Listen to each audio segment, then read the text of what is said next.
Hello and welcome to Classical Titerature, the show where my candle order is now 2 weeks delayed and I'm getting very concerned.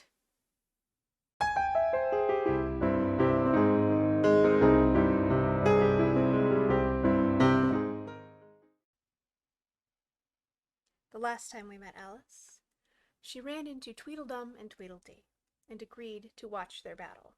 Somewhat.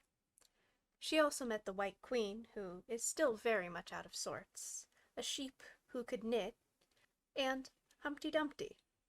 Yes, that one. This time, we will continue with Alice in her journey through the wood to being a queen. Chapter 7. The Lion and the Unicorn. The next moment, soldiers came running through the wood, at first in 2s and 3s, then 10 or 20 together, and at last in such crowds that they seemed to fill the whole forest. Alice got behind a tree, for fear of being run over, and watched them go by. She thought that in all her life she had never seen soldiers so uncertain on their feet. They were always tripping over something or other, and whenever one went down, several more always fell over him, so that the ground was soon covered with little heaps of men. Then came the horses. Having 4 feet, these managed rather better than the foot soldiers. But even they stumbled now and then, and it seemed to be a regular rule that, whenever a horse stumbled, the rider fell off instantly. The confusion got worse every moment, and Alice was very glad to get out of the wood into an open place, where she found the White King seated on the ground, busily writing in his memorandum book. "I've sent them all!" the king cried in a tone of delight on seeing Alice. "Did you happen to meet any soldiers, my dear, as you came through the wood?" "Yes, I did," said Alice. "Several thousand, I should think." 4,207. That's the exact number," the king said, referring to his book. "I couldn't send all the horses, you know, because 2 of them are wanted in the game. And I haven't sent the 2 messengers either. They're both gone to the town. Just look along the road and tell me if you can see either of them." "I see nobody on the road," said Alice. "I only wish I had such eyes," the king remarked in a fretful tone, "to be able to see nobody, and at that distance, too. Why, it's as much as I can do to see real people by this light." All this was lost on Alice, who was still looking intently along the road, shading her eyes with one hand. "I see somebody now," she exclaimed at last, "but he's coming very slowly. And what curious attitudes he goes into!" For the messenger kept skipping up and down and wriggling like an eel as he came along, with his great hands spread out like fans on each side. "Not at all," said the king. "He's an Anglo-Saxon messenger, and those are Anglo-Saxon attitudes. He only does them when he's happy. His name is Higher. He pronounced it so as to rhyme with mare."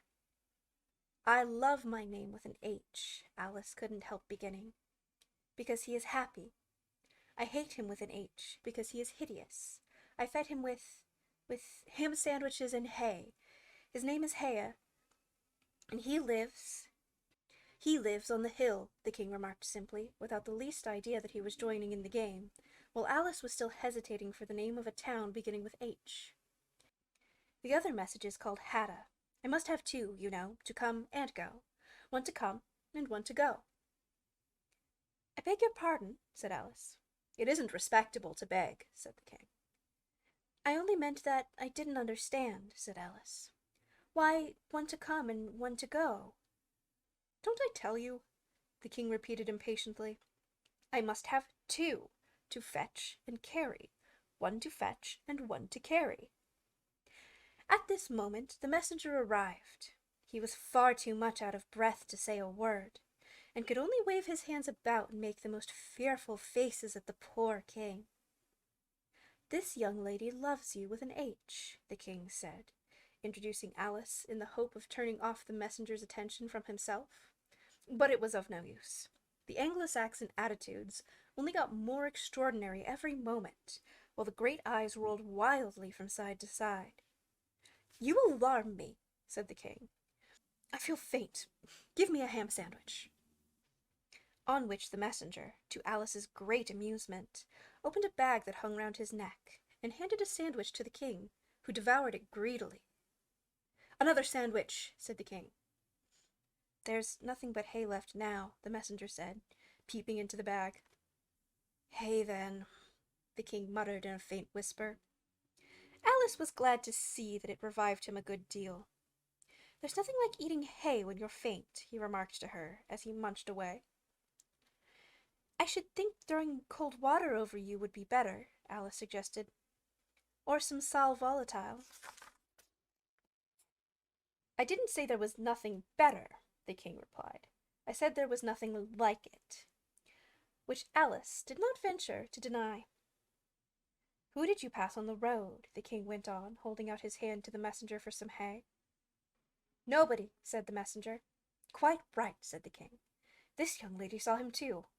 So of course nobody walks slower than you." "I do my best," the messenger said in a sullen tone. "I'm sure nobody walks much faster than I do." "He can't do that," said the king, "or else he'd have been here first. However, now you've got your breath, you may tell us what's happened in the town." "I'll whisper it," said the messenger, putting his hands to his mouth in the shape of a trumpet, and stooping so as to get close to the king's ear. Alice was sorry for this, as she wanted to hear the news too. However, instead of whispering, he simply shouted, at the top of his voice, "They're at it again!" "Do you call that a whisper?" cried the poor king, jumping up and shaking himself. "If you do such a thing, I'll have you buttered." It went through and through my head like an earthquake. It would have to be a very tiny earthquake, thought Alice. "Who are at it again?" she ventured to ask. "Why, the lion and the unicorn, of course," said the king. "Fighting for the crown?" "Yes, to be sure," said the king. "And the best of the joke is, that it's my crown all the while. Let's run and see them." And they trotted off, Alice repeating to herself, as she ran, the words of the old song. The lion and the unicorn were fighting for the crown. The lion beat the unicorn all round the town. Some gave them white bread, some gave them brown. Some gave them plum cake, and drummed them out of town. "Does the one that wins get the crown?" she asked as well as she could, for the run was putting her quite out of breath. "Dear me, no," said the king. "What an idea!" "Would you be good enough," Alice panted out, after running a little further, "to stop a minute, just to get one's breath?" "I'm good enough," the king said, "only I'm not strong enough. You see, a minute goes by so fearfully quick. You might as well try to stop a bandersnatch." Alice had no more breath for talking, so they trotted on in silence, till they came into sight of a great crowd, in the middle of which the lion and unicorn were fighting. They were in such a cloud of dust that at first Alice could not make out which was which, but she soon managed to distinguish the unicorn by his horn. They placed themselves close to where Hadda, the other messenger, was standing watching the fight, with a cup of tea in one hand and a piece of bread and butter in the other. "He's only just out of prison, and he hadn't finished his tea when he was sent in," Heo whispered to Alice. "And they only give them oyster shells in there. So you see, he's very hungry and thirsty. How are you, dear child?" he went on, putting his arm affectionately around Hadda's neck. Hadda looked round and nodded, and went on with his bread and butter. "Were you happy in prison, dear child?" said Hea. Hadda looked round once more, and this time a tear or two trickled down his cheek. But not a word would he say. "Speak, can't you?" Hea cried impatiently, but Hadda only munched away and drank some more tea. "Speak, won't you?" cried the king. "How are they getting on with the fight?" Hadda made a desperate effort and swallowed a large piece of bread and butter. "They're getting on very well," he said in a choking voice. "Each of them has been down about 87 times. Then I suppose they'll soon bring the white bread and the brown?" Alice ventured to remark. "It's waiting for 'em now," said Hadda. "This is a bit of it as I'm eating." There was a pause in the fight just then, and the lion and the unicorn sat down, panting, while the king called out, "10 minutes allowed for refreshments." Heya and Hadda set to work at once, carrying round trays of white and brown bread. Alice took a piece to taste, but it was very dry. "I don't think they'll fight any more today," the king said to Hadda. "Go and order the drums to begin." And Hadda went bounding away like a grasshopper. For a minute or two, Alice stood silent, watching him. Suddenly, she brightened up. "Look, look!" she cried, pointing eagerly. "There's the White Queen running across the country. She came flying out of the wood over yonder. How fast those queens can run!" "There's some enemy after her, no doubt," the queen said, without even looking round. "That wood's full of them." "But aren't you going to run and help her?" Alice asked, very much surprised at his taking it so quietly. "No use, no use," said the king. "She runs so fearfully quick. You might as well try to catch a bandersnatch. But I'll make a memorandum about her if you like. She's a dear, good creature." He repeated softly to himself as he opened his memorandum book. "Do you spell creature with a double E?" At this moment the unicorn sauntered by them, with his hands in his pockets. "I had the best of it this time," he said to the king, just glancing at him as he passed. "A little," the king replied rather nervously. "You shouldn't have run him through with your horn, you know." "It didn't hurt him," the unicorn said carelessly. And he was going on when his eye happened to fall upon Alice. He turned round instantly, and stood for some time looking at her with an air of the deepest disgust. "What is this?" he said at last. "This is a child," Heya replied eagerly, coming in front of Alice to introduce her, and spreading out both his hands toward her in an Anglo-Saxon attitude. "We only found it today. It's as large as life, and twice as natural." "I always thought they were fabulous monsters," said the unicorn. "Is it alive?" "It can talk," said Heya solemnly. The unicorn looked dreamily at Alice, and said, "Talk, child." Alice could not help her lips curling up into a smile as she began. "Do you know, I always thought unicorns were fabulous monsters too. I never saw one alive before." "Well, now that we have seen each other," said the unicorn, "if you'll believe in me, I'll believe in you. Is that a bargain?" "Yes, if you like," said Alice. "Come, fetch out the plum cake, old man," the unicorn went on, turning from her to the king. "None of your brown bread for me." "Certainly, certainly," the king muttered, and beckoned to Heya. "Open the bag," he whispered. "Quick! Not that one. That's full of hay." Heya took a large cake out of the bag and gave it to Alice to hold, while he got out a dish and a carving knife.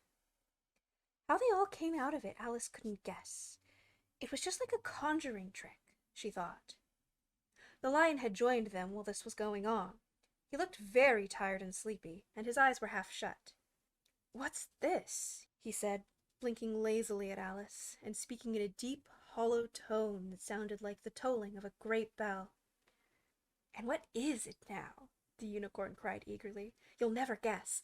I couldn't." The lion looked at Alice wearily. "Are you an animal, or vegetable, or mineral?" he said, yawning at every other word. "It's a fabulous monster," the unicorn cried out before Alice could reply. "Then hand round the plum cake, monster," the lion said, lying down and putting his chin on his paws. "And sit down, both of you," to the king and the unicorn. "Fair play with the cake, you know." The king was evidently very uncomfortable at having to sit down between the two great creatures, but there was no other place for him.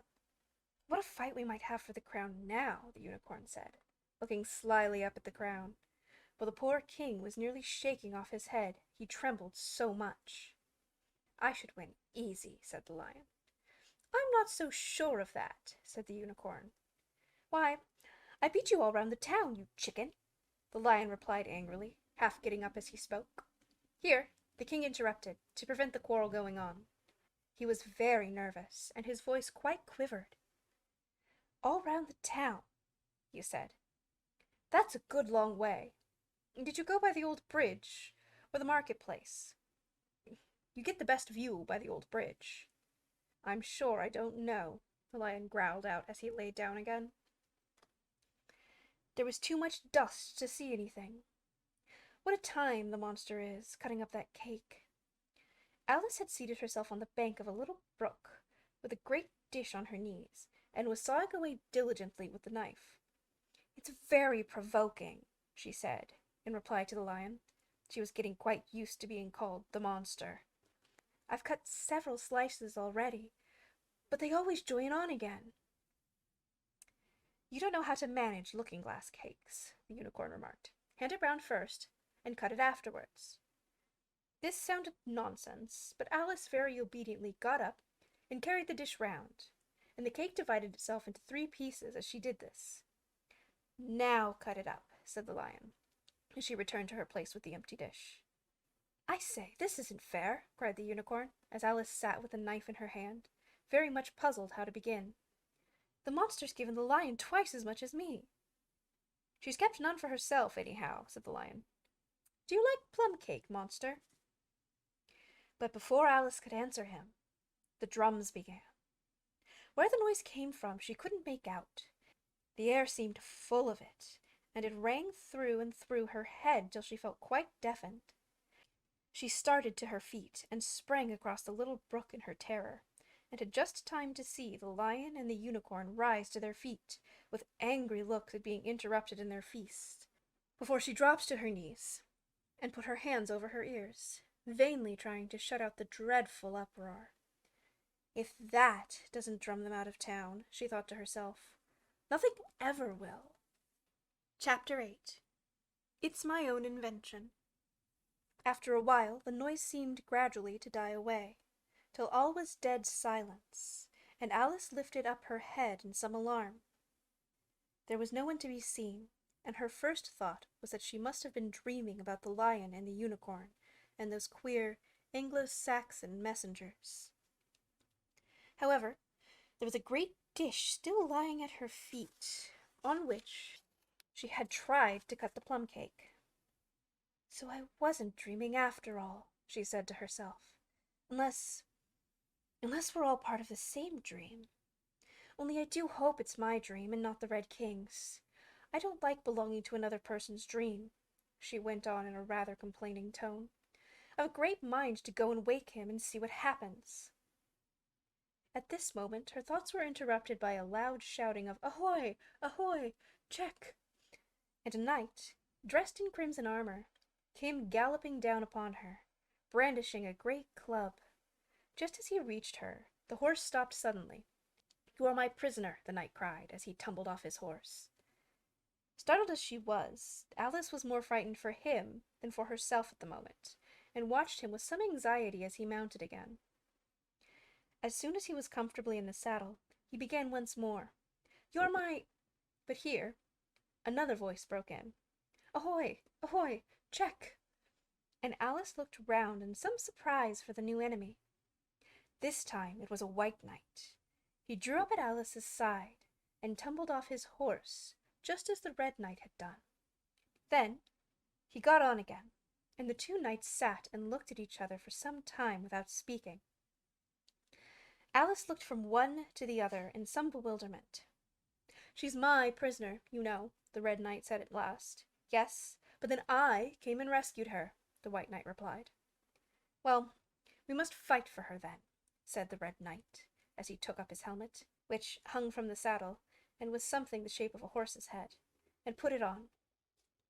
"You will observe the rules of battle, of course," the white knight remarked, putting on his helmet too.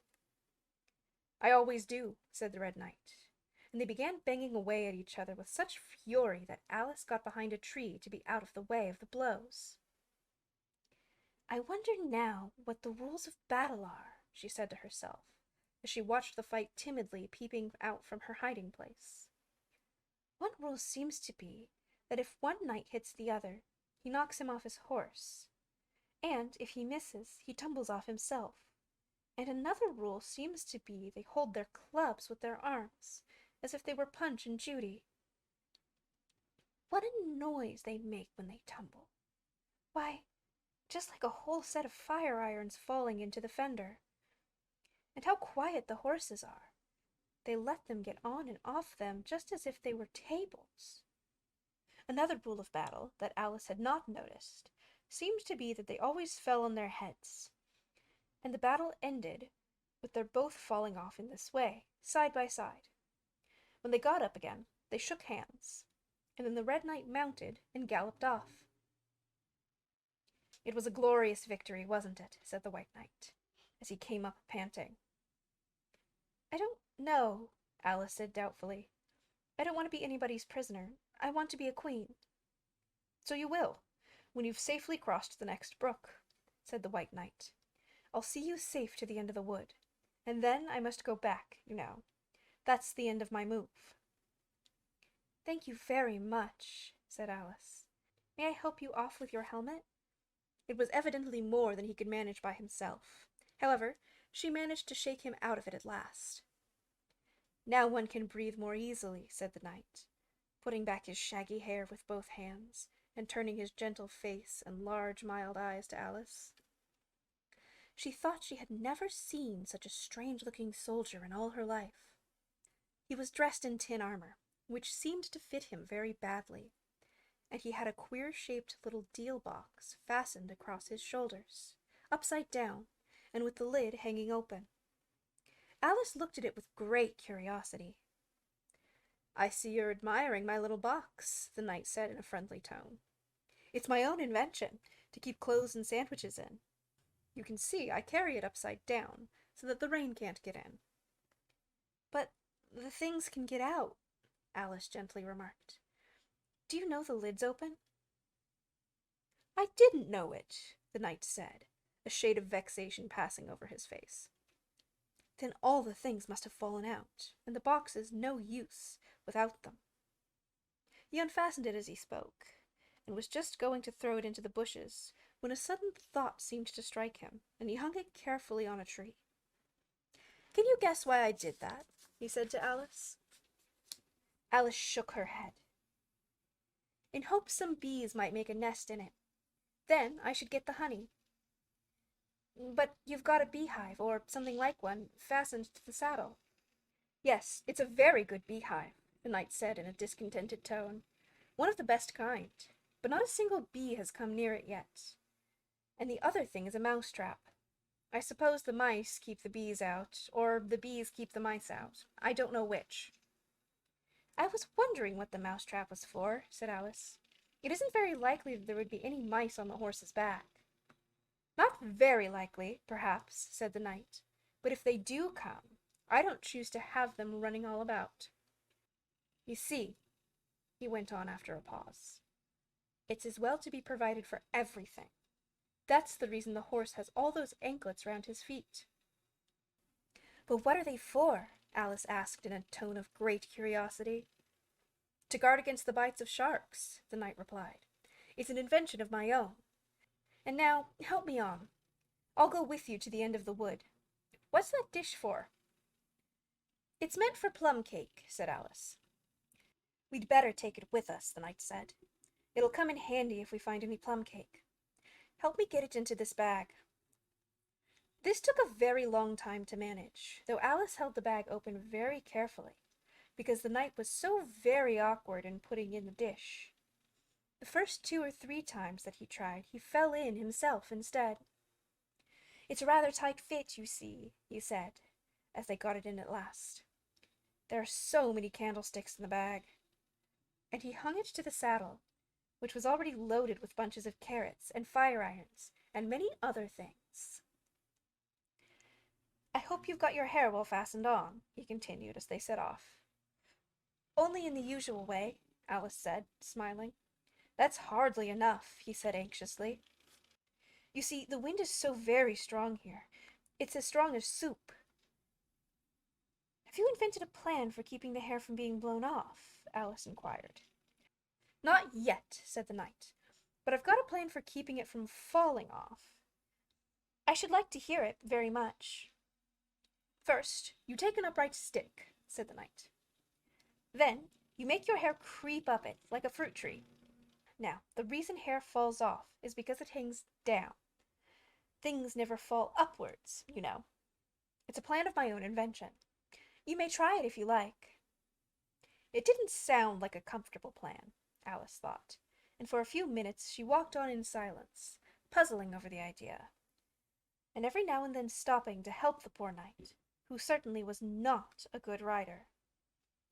When the horse stopped, which it did very often, he fell off in front, and whenever it went on again, which it generally did rather suddenly, he fell off behind. Otherwise he kept on pretty well, except that he had a habit of now and then falling off sideways, and, as he generally did this on the side on which Alice was walking, she soon found that it was the best plan not to walk quite so close to the horse. I'm afraid you've not had much practice in riding, she ventured to say, as she was helping him up from his fifth tumble. The knight looked very much surprised and a little offended at the remark. What makes you say that? He asked, as he scrambled back into the saddle, keeping hold of Alice's hair with one hand to save himself from falling over on the other side. Because people don't fall off quite so often when they've had much practice. I've had plenty of practice, the knight said very gravely. Plenty of practice. Alice could think of nothing better to say than, indeed? But she said it as heartily as she could. They went on a little way in silence after this, the knight with his eyes shut, muttering to himself, and Alice watching anxiously for the next tumble. The great art of riding, the knight suddenly began in a loud voice, waving his right arm as he spoke, is to keep— Here the sentence ended as suddenly as it had begun, as the knight fell heavily on top of his head, exactly in the path where Alice was walking. She was quite frightened this time, and said in an anxious tone as she picked him up, I hope no bones are broken. None to speak of, the knight said, as if he didn't mind breaking 2 or 3 of them. The great art of riding, as I was saying, is to keep your balance properly, like this, you know. He let go the bridle and stretched out both his arms to show Alice what he meant, and this time he fell flat on his back, right under the horse's feet. Plenty of practice, he went on repeating, all the time that Alice was getting him on his feet again. Plenty of practice. It's too ridiculous, cried Alice, losing all her patience this time. You ought to have a wooden horse on wheels, that you ought. Does that kind go smoothly? The knight asked in a tone of great interest, clasping his arms round the horse's neck as he spoke, just in time to save himself from tumbling off again. Much more smoothly than a live horse, Alice said with a little scream of laughter, in spite of all she could do to prevent it. I'll get one, the knight said thoughtfully to himself. 1 or 2. Several. There was a short silence after this, and then the knight went on again. I'm a great hand at inventing things.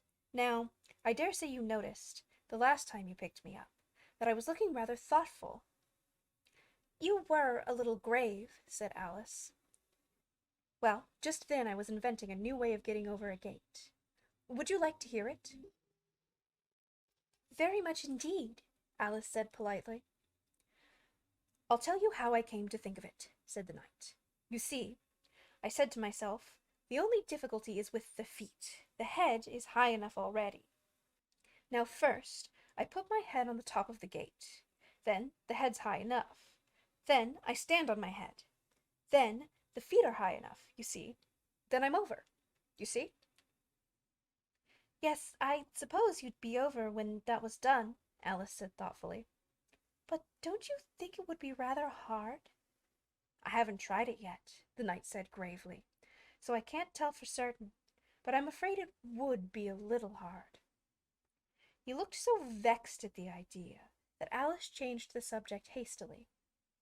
What a curious helmet you've got, she said cheerfully. Is that your invention too? The knight looked down proudly at the helmet, which hung from the saddle. Yes, he said, But I've invented a better one than that, like a sugar loaf. When I used to wear it, if I fell off the horse, it always touched the ground directly. So I had very little way to fall, you see. But there was the danger of falling into it, to be sure. That happened to me once, and the worst of it was, before I could get out again, the other white knight came and put it on. He thought it was his own helmet. The knight looked so solemn about it that Alice did not dare to laugh. "I'm afraid you must have hurt him," she said in a trembling voice, "being on top of his head." "I had to kick him, of course," the knight said very seriously. And then he took the helmet off again, but it took hours and hours to get me out. I was as fast as lightning, you know? "But that's a different kind of fastness," Alice objected. The knight shook his head. "It was all kinds of fastness with me, I can assure you," he said. He raised his hands in some excitement as he said this, and instantly rolled out of the saddle and fell headlong into a deep ditch. Alice ran to the side of the ditch to look for him.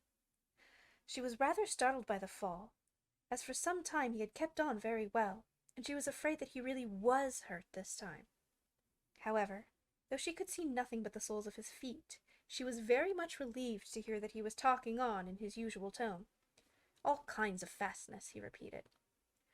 "But it was careless of him to put another man's helmet on. With the man in it, too." "How can you go on talking so quietly, head downwards?" Alice asked, as she dragged him out by the feet and laid him in a heap on the bank. The knight looked surprised at the question. "What does it matter where my body happens to be?" he said. "My mind goes on working all the same. In fact, the more head downwards I am, the more I keep inventing new things. Now the cleverest thing of the sort that I ever did," he went on after a pause, "was inventing a new pudding during the meat course." "In time to have it cooked for the next course," said Alice. "Well, that was quick work, certainly." "Well, not the next course," the knight said in a slow, thoughtful tone. "No, certainly not the next course." "Then it would have to be the next day. I suppose you wouldn't have 2 pudding courses in one dinner." "Well, not the next day," the knight repeated as before. "Not the next day. In fact," he went on, holding his head down, and his voice getting lower and lower, "I don't believe that pudding ever was cooked. In fact, I don't believe that pudding ever will be cooked. And yet, it was a very clever pudding to invent." "What did you mean it to be made of?" Alice asked, hoping to cheer him up, for the poor knight seemed quite low-spirited about it. "It began with blotting paper," the knight answered with a groan. "That wouldn't be very nice, I'm afraid." "Not very nice alone," he interrupted, quite eagerly. "But you've no idea what a difference it makes, mixing it with other things, such as gunpowder and sealing wax." And here I must leave you. They had just come to the end of the wood. Alice could only look puzzled. She was thinking of the pudding. "You are sad," the knight said in an anxious tone. "Let me sing you a song to comfort you." "Is it very long?" Alice asked, for she had heard a good deal of poetry that day. "It's long," said the knight, "but it's very, very beautiful. Everybody that hears me sing it, either it brings the tears into their eyes, or else—" "Or else what?" said Alice, for the knight had made a sudden pause. "Or else it doesn't, you know. The name of the song is called Haddock's Eyes." "Oh, that's the name of the song, is it?" Alice said, trying to feel interested. "No, you don't understand," the knight said, looking a little vexed. "That's what the name is called. The name really is The Aged Man." "And I ought to have said, that's what the song is called?" Alice corrected herself. "No, you oughtn't. That's quite another thing. The song is called Ways and Means. But that's only what it's called, you know." "Well, what is the song, then?" said Alice, who was by this time completely bewildered. "I was coming to that," the knight said. "The song really is A Sitting on a Gate. and the tune's my own invention." So saying, he stopped his horse and let the reins fall on its neck. Then, slowly beating time with one hand, and with a faint smile lighting up his gentle, foolish face, as if he enjoyed the music of his song, he began. Of all the strange things that Alice saw in her journey through the looking-glass, this was the one she always remembered most clearly. Years afterwards, she could bring the whole scene back again, as if it had been only yesterday. The mild blue eyes and kindly smile of the night, the setting sun gleaming through his hair, and shining on his armor in a blaze of light that quite dazzled her. The horse quietly moving about, with the reins hanging loose on his neck, cropping the grass at her feet, and the black shadows of the forest behind. All this she took in like a picture, as, with one hand shading her eyes, she leant against a tree, watching the strange pair, and listening, in a half-dream, to the melancholy music of the sound. "But the tune isn't his own invention," she said to herself. "It's, 'I give thee all, I can no more.'" She stood and listened very attentively, but no tears came into her eyes. "I'll tell thee everything I can, there's little to relate. I saw an aged man, a-sitting on a gate. 'Who are you, aged man?' I said, 'and how is it you live?' And his answer trickled through my head, like water through a sieve. He said, 'I look for butterflies that sleep among the wheat. I make them into mutton pies, and sell them in the street. I sell them unto men,' he said, 'who sail on stormy seas, and that's the way I get my bread, a trifle, if you please.' But I was thinking of a plan to dye one's whiskers green, and always use so large a fan that they could not be seen. So having no reply to give to what the old man said, I cried, 'Come, tell me how you live,' and thumped him on the head. His accents mild took up the tale. He said, 'I go my ways, and when I find a mountain rill, I set it on a blaze. And thence they make a stuff they call Rowland's masker oil. Get 2 pence halfpenny is all they give me for my toil.' But I was thinking of a way to feed oneself on batter, and so go on from day to day, getting a little fatter. I shook him well from side to side, until his face was blue. 'Come, tell me how you live,' I cried, 'and what it is you do.' He said, 'I hunt for haddocks' eyes among the heather bright, and work them into waistcoat buttons in the silent night. And these I do not sell for gold, or coin of silvery shine, but for a copper halfpenny, and that will purchase 9. I sometimes dig for buttered rolls, or set limed twigs for crabs. I sometimes search the grassy knolls for wheels of hansom cabs. And that's the way,' he gave a wink, 'by which I get my wealth, and very gladly I will drink your honour's noble health.' I heard him then, for I had just completed my design, to keep the Menai Bridge from rust by boiling it in wine. I thanked him much for telling me the way he got his wealth, but chiefly for his wish that he might drink my noble health.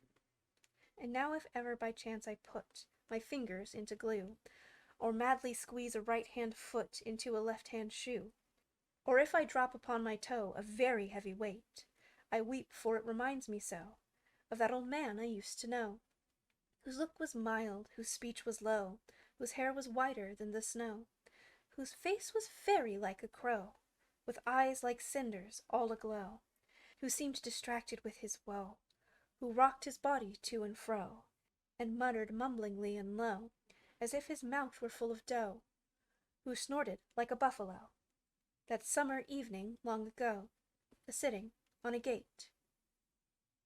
As the knight sang the last words of the ballad, he gathered up the reins, and turned his horse's head along the road by which they had come.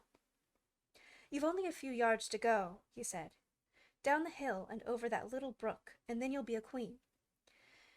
But you'll stay and see me off first?" he added as Alice turned with an eager look in the direction to which he pointed. "I shan't be long. You'll wait and wave your handkerchief when I get to that turn in the road. I think it'll encourage me, you see."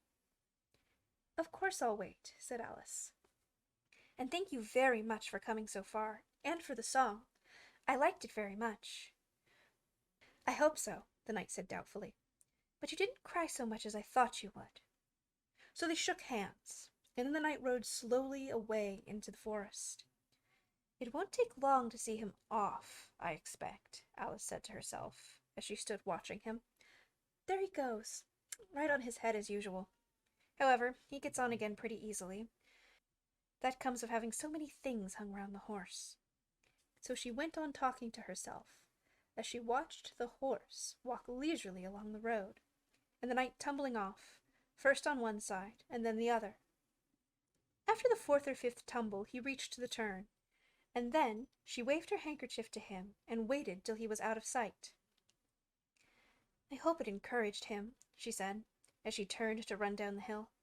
"And now for the very last brook, and to be a queen. How grand it sounds!" A very few steps brought her to the edge of the brook. "The 8th square, at last!" she cried as she bounded across, and threw herself down to rest on a lawn as soft as moss, with little flower beds dotted about it here and there. "Oh, how glad I am to get here! And what is this on my head?" she exclaimed in a tone of dismay, as she put her hands up to something very heavy that fitted tight all around her head. "But how can it have gotten there without my knowing it?" she said to herself, as she lifted it off and set it on her lap to make out what it could possibly be. It was a golden crown. Chapter 9. Queen Alice. "Well, this is grand," said Alice. "I never expected I should be a queen so soon. And I'll tell you what it is, your Majesty," she went on in a severe tone. She was always rather fond of scolding herself. "It will never do for you to be lolling about on the grass like that. Queens have to be dignified, you know." So she got up and walked about, rather stiffly just at first, as she was afraid that the crowd might come off. But she comforted herself with the thought that there was nobody to see her, and if I really am a queen, she said as she sat down again, I should be able to manage it quite well in time. Everything was happening so oddly that she didn't feel a bit surprised at finding the Red Queen and the White Queen sitting close to her, one on each side. She would have liked very much to ask them how they came there, but she feared it would not be quite civil. However, there would be no harm, she thought, in asking if the game was over. "Please, would you tell me," she began, looking rather timidly at the Red Queen. "Speak when you're spoken to," the Queen sharply interrupted her. "But if everybody obeyed that rule," said Alice, who was always ready for a little argument, "and if you only spoke when you were spoken to, and the other person always waited for you to begin, you see, nobody would ever say anything, so that—" "Ridiculous!" cried the Queen. "Why don't you see, child?" Here she broke off with a frown, and, after thinking a minute, suddenly changed the subject of conversation. "What do you mean by if you are really a queen? What right have you to call yourself so? You can't be a queen, you know, until you've passed the proper examination, and the sooner we begin it, the better." "I only said if," poor Alice pleaded in a piteous tone. The two queens looked at each other, and the Red Queen remarked, with a little shudder, "She says she only said if." "But she said a great deal more than that," the White Queen moaned, wringing her hands. "Oh, ever so much more than that." "So you did, you know," the Red Queen said to Alice. "Always speak the truth, think before you speak, and write it down afterwards." "I'm sure I didn't mean—" Alice was beginning, but the Red Queen interrupted her impatiently. "That's just what I complain of. You should have meant. What do you suppose is the use of a child without any meaning? Even a joke should have some meaning, and a child's more important than a joke, I hope. You couldn't deny that, even if you tried with both hands." "I don't deny things with my hands," Alice objected. "Nobody said you did," said the Red Queen. "I said you couldn't if you tried." "She's in that state of mind," said the White Queen, "that she wants to deny something, only she doesn't know what to deny." "A nasty, vicious little temper," the Red Queen remarked, and then there was an uncomfortable silence for a minute or two. The Red Queen broke the silence by saying, to the White Queen, I invite you to Alice's dinner party this afternoon." The White Queen smiled feebly and said, "And I invite you." "I didn't know I was to have a party at all," said Alice. "But if there is to be one, I think I ought to invite the guests." "We gave you the opportunity of doing it," the Red Queen remarked, "but I dare say you've not had many lessons in manners yet." "Manners are not taught in lessons," said Alice. "Lessons teach you to do sums and things of that sort." "Can you do addition?" the White Queen asked. "What's 1 and 1 and 1 and 1 and 1 and 1 and 1 and 1 and 1 and 1 and 1 and 1 and 1?" "I don't know," said Alice. "I lost count." "She can't do addition," the Red Queen interrupted. "Can you do subtraction? Take 9 from 8. 9 from 8 I can't, you know," Alice replied very readily. "But she can't do subtraction," said the White Queen. "Can you do division? Divide a loaf by a knife. What's the answer to that?" "I suppose," Alice was beginning, but the Red Queen answered for her. "Bread and butter, of course. Try another subtraction sum. Take a bone from a dog. What remains?" Alice considered. "The bone wouldn't remain, of course, if I took it, and the dog wouldn't remain. It would come to bite me, and I'm sure I shouldn't remain." "Then you think nothing would remain," said the Red Queen. "I think that's the answer." "Wrong, as usual," said the Red Queen. "The dog's temper would remain." "But I don't see how." "Why, look here," the Red Queen cried. "The dog would lose its temper, wouldn't it?"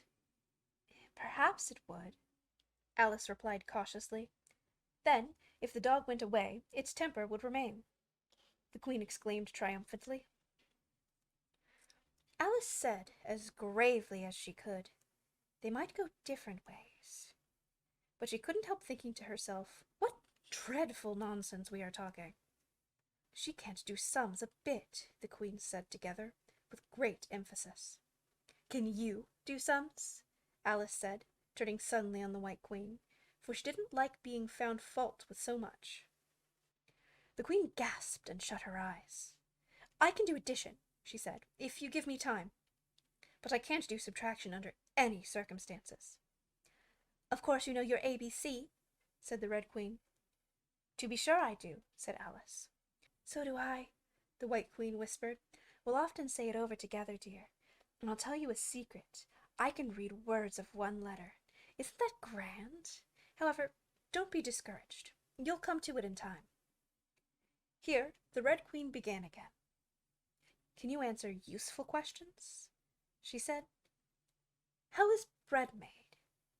"I know that," Alice cried eagerly. "You take some flour." "Where do you pick the flour?" the White Queen asked. "In the garden or in the hedges?"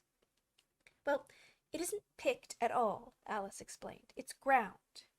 "How many acres of ground?" said the White Queen. "You mustn't leave out so many things." "Fan her head," the Red Queen anxiously interrupted. "She'll be feverish after so much thinking." So they set to work and fanned her with bunches of leaves, till she had to beg them to leave off. It blew her hair about so. "She's all right again now," said the Red Queen. "Do you know languages?" "What's the French for fiddle-dee-dee?" "Fiddle-dee-dee's not English," Alice replied gravely. "Whoever said it was?" said the Queen. Alice thought she saw a way out of the difficulty this time. "If you'll tell me what language fiddle-dee-dee is, I'll tell you the French for it," she exclaimed triumphantly. But the Red Queen drew herself up rather stiffly and said, "Queens never make bargains." "I wish queens never asked questions," Alice thought to herself. "Don't let us quarrel," the White Queen said in an anxious tone. "What is the cause of lightning?" "The cause of lightning," Alice said very decidedly, for she felt quite certain about this, "is the thunder. No, no," she hastily corrected herself. "I meant the other way." "It's too late to correct it," said the Red Queen. "When you've once said a thing, that fixes it, and you must take the consequences." "Which reminds me," the White Queen said, looking down and nervously clasping and unclasping her hands. "We had such a thunderstorm last Tuesday. I mean, one of the last set of Tuesdays, you know." Alice was puzzled. "In our country," she remarked, "there's only one day at a time. The Red Queen said, "That's a poor thin way of doing things. Now here, we mostly have days and nights, 2 or 3 at a time, and sometimes in the winter we take as many as 5 nights together. For warmth, you know." "Are 5 nights warmer than 1 night, then?" Alice ventured to ask. "5 times as warm, of course." "But they should be 5 times as cold by the same rule." "Just so," cried the Red Queen. "5 times as warm, and 5 times as cold. Just as I'm 5 times as rich as you are, and 5 times as clever." Alice sighed and gave it up. "It's exactly like a riddle with no answer," she thought. "Humpty Dumpty saw it too," the White Queen went on in a low voice, more as if she were talking to herself. He came to the door with a corkscrew in his hand. "What did he want?" said the Red Queen. "He said he would come in," the White Queen went on, "because he was looking for a hippopotamus. Now, as it happened, there wasn't such a thing in the house that morning." "Is there generally?" Alice asked in an astonished tone. "Well, only on Thursdays," said the Queen. "I know what he came for," said Alice. "He wanted to punish the fish, because—" Here the White Queen began again. "It was such a thunderstorm, you can't think." "She never could, you know," said the Red Queen. "And part of the roof came off, and ever so much thunder got in, and it went rolling round the room in great lumps, and knocking over the table and things, till I was so frightened I couldn't remember my own name."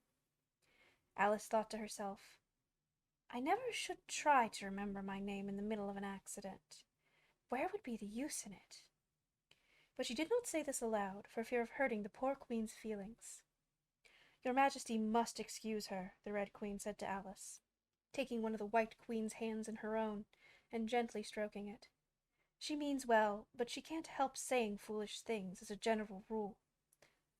The White Queen looked timidly at Alice, who felt she ought to say something, but really couldn't think of anything at the moment.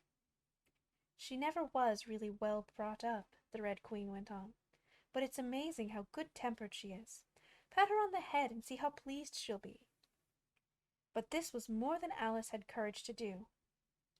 A little kindness, and putting her hair in papers, would do wonders with her. The White Queen gave a deep sigh and laid her head on Alice's shoulder. "I am so sleepy," she moaned. "She's tired, poor thing," said the Red Queen. "Smooth her hair, lend her your nightcap, and sing her a soothing lullaby." "I haven't got a nightcap with me," said Alice, as she tried to obey the first direction, "and I don't know any soothing lullabies." "I must do it myself, then," said the Red Queen, and she began. "Hush-a-bye, lady, in Alice's lap. Till the feast's ready, we've time for a nap. When the feast's over, we'll go to the ball. Red Queen and White Queen and Alice and all." "And now you know the words," she added, as she put her head down on Alice's other shoulder. "Just sing it through to me. I'm getting sleepy too." In another moment both queens were fast asleep and snoring loud.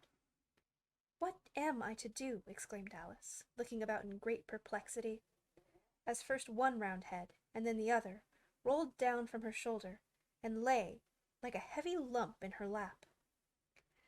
"I don't think it ever happened before, that anyone had to take care of 2 queens asleep at once. No, not in all the history of England. It couldn't, you know, because there was never more than 1 queen at a time.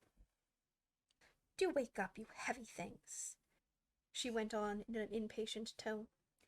But there was no answer but a gentle snoring. The snoring got more distinct every minute, and sounded more like a tune. At last she could even make out words, and she listened so eagerly that, when the 2 great heads suddenly vanished from her lap, she hardly missed them.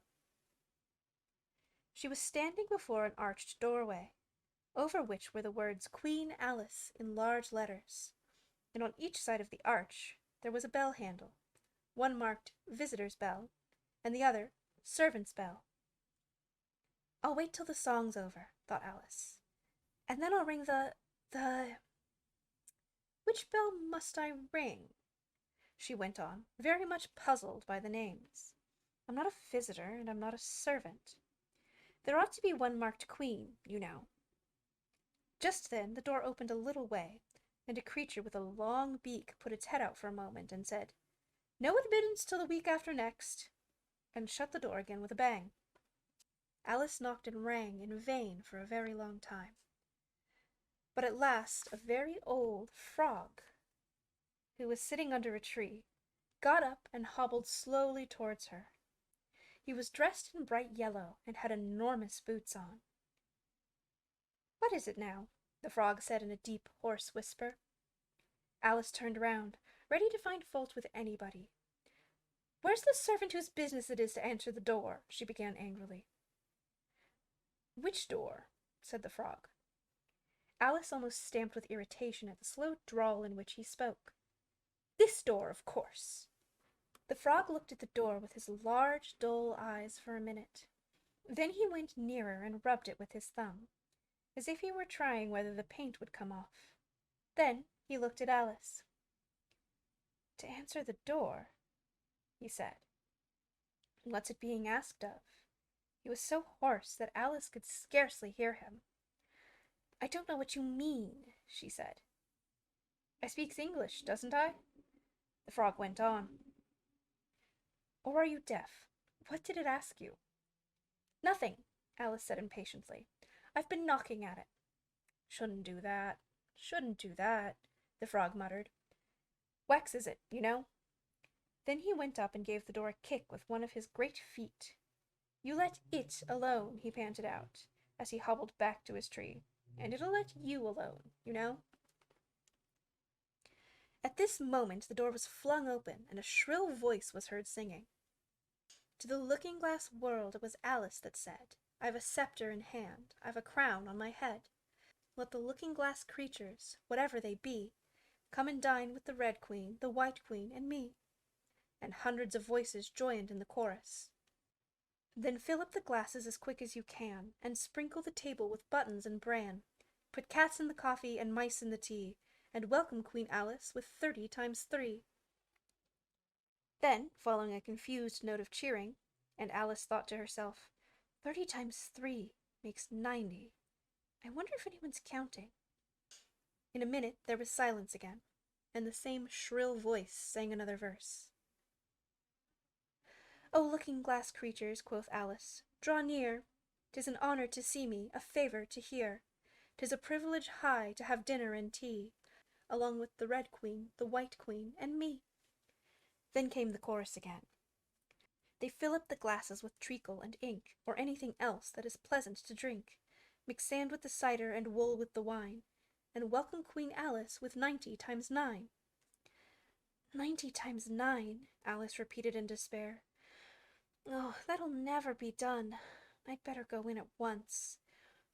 And in she went, and there was a dead silence the moment she appeared. Alice glanced nervously along the table as she walked up the large hall, and noticed that there were about 50 guests of all kinds. Some were animals, some birds, and there were even a few flowers among them. "I'm glad they've come without waiting to be asked," she thought. "I should never have known who were the right people to invite." There were 3 chairs at the head of the table. The Red and White Queens had already taken 2 of them, but the middle one was empty. Alice sat down in it, rather uncomfortable at the silence, and longing for someone to speak. At last, the Red Queen began. "You've missed the soup and fish," she said. "Put on the joint." The waiter set a leg of mutton before Alice, who looked at it rather anxiously, as if she'd never had to carve a joint before. "You look a little shy. Let me introduce you to that leg of mutton," said the Red Queen. "Alice, mutton.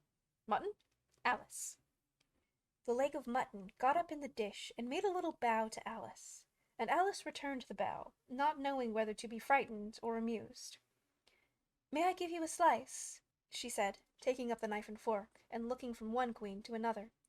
"Certainly not," the Red Queen said very decidedly. "It isn't etiquette to cut anyone you've been introduced to. Remove the joint." And the waiters carried it off, and brought a large plum pudding in its place.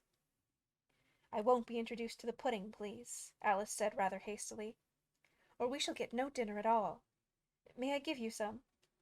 But the Red Queen looked sulky and growled, Pudding, Alice, Alice, pudding. Remove the pudding. And the waiters took it away so quickly that Alice couldn't return its bow. However, she didn't see why the Red Queen should be the only one to give orders, so as an experiment she called out, Waiter, bring back the pudding. And there it was again in a moment, like a conjuring trick. It was so large that she couldn't help feel a little shy with it, as she had been with the mutton. However, she conquered her shyness by a great effort and cut a slice and handed it to the Red Queen. What impertinence, said the pudding. I wonder how you'd like it if I were to cut a slice out of you, you creature. It spoke in a thick, sooty sort of voice, and Alice hadn't a word to say in reply. She could only sit and look at it and gasp. Make a remark, said the Red Queen. It's ridiculous to leave all the conversation to the pudding. Do you know, I've had such a quantity of poetry repeated to me today, Alice began, a little frightened at finding that, the moment she opened her lips, there was dead silence, and all eyes were fixed on her. And it's a very curious thing, I think. Every poem was about fishes in some way. Do you know why they're so fond of fishes all around here? She spoke to the Red Queen, whose answer was a little wide of the mark. As to the fishes, she said very slowly and solemnly, putting her mouth close to Alice's ear, Her White Majesty knows a lovely riddle, all in poetry, all about fishes. Shall she repeat it? Her Red Majesty's very kind to mention it, the White Queen murmured into Alice's other ear, in a voice like the cooing of a pigeon. It would be such a treat. May I? Please do, Alice said very politely. The White Queen laughed with delight, and stroked Alice's cheek. Then she began. First, the fish must be caught. That is easy, a baby, I think, could have caught it. Next, the fish must be bought. That is easy, a penny, I think, would have bought it. Now cook me the fish, that is easy, and will not take more than a minute. Let it lie in a dish, that is easy, because it is already in it. Bring it here, let me sup. It is easy to set such a dish on the table. Take the dish cover up. Ah, that is so hard that I fear I am unable, for it holds it like glue, holds the lid to the dish, while it lies in the middle. Undish cover the fish, or dish cover the riddle.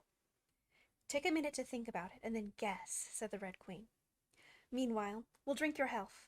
Queen Alice's health, she screamed at the top of her voice, and all the guests began drinking it directly, and very queerly they managed it. Some of them put their glasses upon their heads like extinguishers, and drank all that trickled down their faces. Others upset the decanters, and drank the wine as it ran off the edges of the table. And 3 of them, who looked like kangaroos, scrambled into the dish of roast mutton, and began eagerly lapping up the gravy. Just like pigs in a trough, thought Alice. You ought to return thanks in a neat speech, the Red Queen said, frowning at Alice as she spoke. We must support you, you know, the White Queen whispered, as Alice got up to do it, very obediently, but a little frightened. Thank you very much, she whispered in reply, but I can do quite well without. That wouldn't be at all the thing, the Red Queen said very decidedly. So Alice tried to submit to it with a good grace. And they did push so, she said afterwards, when she was telling her sister the history of the feast. You would have thought they wanted to squeeze me flat. In fact, it was rather difficult for her to keep in place while she made her speech. The 2 queens pushed her so, one on each side, that they nearly lifted her up into the air. I rise to return thanks, Alice began. And she really did rise as she spoke, several inches, but she got hold of the edge of the table and managed to pull herself down again. Take care of yourself, screamed the White Queen, seizing Alice's hair with both her hands. Something's going to happen. And then, as Alice afterwards described it, all sorts of things happened in a moment. The candles all grew up to the ceiling, looking something like a bed of rushes with fireworks at the top. As to the bottles, they each took a pair of plates, which they hastily fitted on as wings, and so, with forks for legs, went fluttering about in all directions. And very like birds they look, Alice thought to herself, as well as she could in the dreadful confusion that was beginning. At this moment she heard a hoarse laugh at her side, and turned to see what was the matter with the White Queen. But instead of the Queen, there was a leg of mutton sitting in the chair. "Here I am," cried a voice from the soup tureen, and Alice turned again, just in time to see the Queen's broad, good-natured face grinning at her for a moment over the edge of the tureen, before disappearing into the soup. There was not a moment to be lost. Already several of the guests were lying down in the dishes, and the soup ladle was walking up the table towards Alice's chair, and beckoning to her impatiently to get out of its way. "I can't stand this any longer," she cried, as she jumped up and seized the tablecloth with both hands. One good pull, and plates, dishes, guests, and candles came crashing down together in a heap on the floor. "And as for you," she went on, turning fiercely upon the Red Queen, whom she considered as the cause of all the mischief. But the Queen was no longer at her side. She had suddenly dwindled down to the size of a little doll, and was now on the table, merrily running round and round after her own shawl, which was trailing behind her. At any other time, Alice would have felt surprised at this, but she was far too much excited to be surprised at anything now. "As for you," she repeated, catching hold of the little creature in the very act of jumping over a bottle which had just lighted upon the table, "I'll shake you into a kitten, I will." Now, normally, I would stop here. But the last 3 chapters are so terribly short that it would feel very unfair to give you a whole video that is maybe 4 pages long. So instead, let's finish out Alice Through the Looking Glass and what she found there. Chapter 10. Shaking. She took off toward the table as she spoke, and shook her backwards and forwards with all her might. The Red Queen made no resistance whatever, only her face grew very small, and her eyes got large and green, and still, as Alice went on shaking her, she kept on growing shorter and fatter and softer and rounder and... Chapter 11. Waking. And it really was a kitten, after all. Chapter 12. Which dreamed it? "Your Red Majesty shouldn't purr so loud," Alice said, rubbing her eyes, and addressing the kitten, respectfully, yet with some severity. "You woke me out of, oh, such a nice dream. And you've been along with me, Kitty, all through the looking-glass world. Did you know it, dear?" It is a very inconvenient habit of kittens, Alice had once made the remark, that whatever you say to them, they always purr. If they would only purr for yes and mew for no, or any rule of that sort, she had said, so that one could keep up a conversation. But how can you talk with a person if they always say the same thing? On this occasion, the kitten only purred, and it was impossible to guess whether it meant yes or no. So Alice hunted among the chessmen on the table until she found the Red Queen. Then she went down on her knees on the hearth-rug and put the kitten and the Queen to look at each other. "Now, Kitty," she cried, clapping her hands triumphantly, "confess that was what you turned into." But it wouldn't look at it, she said, when she was explaining the thing afterwards to her sister. It turned away its head and pretended not to see it. But it looked a little ashamed of itself, so I think it must have been the Red Queen. "Sit up a little more stiffly, dear," Alice cried with a merry laugh, "and curtsy when you're thinking what to purr. It saves time, remember?" And she caught it up and gave it one little kiss, just in honor of its having been a Red Queen. "Snowdrop, my pet," she went on, looking over her shoulder at the white kitten, which was still patiently undergoing its toilet. "When will Dinah have finished with your White Majesty, I wonder? That must be the reason you were so untidy in my dream. Dinah, do you know that you're scrubbing a White Queen? Really, it's most disrespectful of you." And what did Dinah turn into, I wonder? She prattled on as she settled comfortably down, with one elbow on the rug and her chin in her hand, to watch the kittens. Tell me, Dinah, did you turn to Humpty Dumpty? I think you did. However, you'd better not mention it to your friends just yet, for I'm not sure. By the way, Kitty, if only you'd been really with me in my dream, there was one thing you would have enjoyed. I had such a quantity of poetry said to me, all about fishes. Tomorrow morning you shall have a real treat. All the time you're eating your breakfast, I'll repeat the walrus and the carpenter to you, and then you can make believe it's oysters, dear. Now, Kitty, let's consider who it was that dreamed it all. This is a serious question, my dear, and you should not go on licking your paw like that, as if Dinah hadn't washed you this morning. You see, Kitty, it must have been either me or the Red King. He was part of my dream, of course, but then I was part of his dream, too. Was it the Red King, Kitty? You were his wife, my dear, so you ought to know. Oh, Kitty, do help settle it. I'm sure your paw can wait. But the provoked kitten only began on the other paw and pretended it hadn't heard the question. Which do you think it was? And that is the end of Alice Through the Looking Glass and what she found there. If you've enjoyed these videos, you can follow me on any of these social medias, or over on Patreon.